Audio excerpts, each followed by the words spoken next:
Russia and the United States traded diplomatic blows today over claims an apparent drone attack on the Kremlin was an assassination attempt on President Putin. Russia accused Ukraine of carrying out the attack and said that it was masterminded by Washington. It didn't offer a shred of evidence, though. Both Ukrainian authorities and US officials said they had nothing to do with it and accused Russia of lying. It came as Ukraine's President Zelenskyy visited The Hague and called for President Putin to face justice for alleged war crimes. Here's Lucy Watson with the latest. Russia had vowed to retaliate, and it did. Drones targeted at Ukraine overnight, being shown off on state television. It was in response to this, 2 drones streaking across the night sky over Moscow on Wednesday, heading straight for the Kremlin, striking at the heart of Putin's Russia. Yesterday, the government blamed Ukraine. Today, on a phone call to journalists, it shifted to the United States.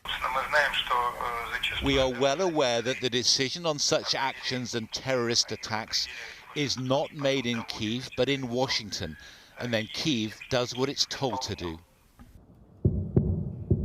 Ukraine repelled both Russia's missiles yesterday and its accusations. And this morning, so too did America's National Security Council. Mr. Peskov's lying. I mean, it's a ludicrous claim. The United States had nothing to do with this. We don't even know exactly what happened here. The Kremlin is one of the most heavily guarded government complexes in the world. President Putin was not in the building at the time of the attack, but he was back in his office again today. Russia's domestic media delivering a message of business as usual, rallying its audience to support their leader against those who might harm him. Having denied any involvement 24 hours ago, Ukraine's president then made an unexpected visit to The Hague, home of the International Criminal Court, where Vladimir Zelenskyy urged for the Russian president to be tried. We all want to see different Vladimir here, in The Hague, the one who deserves to be sentenced for these criminal actions right here in the capital of the international law. And I'm sure we will see that happen when we win. An apparent drone attack hitting the symbolic centre of Russian power is itself surreal, but the questions about how it happened and who was responsible are even more bizarre, with repercussions that could reach far beyond Moscow.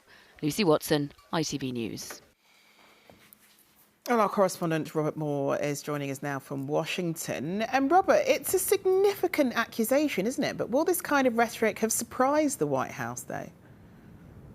Oh, I think the White House kind of always feared exactly this, even perhaps expected it, that Moscow, with its back to the wall, facing military reversals on the battlefield in Ukraine, would lash out and potentially use pretext to widen the war or to change the dynamics or to portray this not as a conflict between Moscow and Kyiv, but between Russia and NATO and the United States. As you heard in Lucy's report there, Admiral Kirby of the National Security Council here vociferously denied any US involvement. And actually, I think the recent tranche of military secrets that was leaked from the Pentagon on that gaming platform recently supports Kirby's assertion. From those documents, we can see that, yes, America gives to Ukraine certainly targeting information and high-grade intelligence, but on the other hand also discourages Ukraine from striking deeper into Russian territory. I think most analysts view it,